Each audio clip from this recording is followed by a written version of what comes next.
যে পারলে রাজনীতিতে আসেন, পারলে দল করে দেখান, এটা হইল? আমি কি এরকম কোনো কথা বলেছি? না। আমি একজন মুফাসসিরে কোরআন, আমি একজন আলেম, এর বাইরেও আমার সবচেয়ে বড় পরিচয় আম আ সিটিজেন অফ বাংলাদেশ। আমি বাংলাদেশের একজন সাধারণ নাগরিক।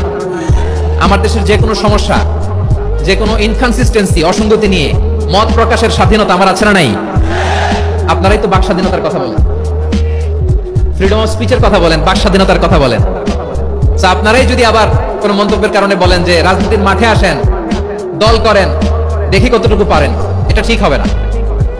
তাই প্রিয় ভাইয়ের, আসুন আমরা দল মত নির্বিশেষে কাঁধে কাঁধ মিলিয়ে সোনার বাংলাদেশ গড়ি, দুর্নীতি মুক্ত বাংলাদেশ গড়ি, যে বাংলাদেশের জন্য রক্ত দিয়েছে আবু সাইদ, যে নতুন ভোরের বাংলাদেশের জন্য রক্ত দিয়েছে মুখ ভরা, যে নতুন বাংলাদেশের জন্য রক্ত ঝরিয়েছে 24-এর যে গণ অভ্যুত্থানের প্রত্যেকটি শহীদের আওয়াজ করে বলেন ঠিক কিনা?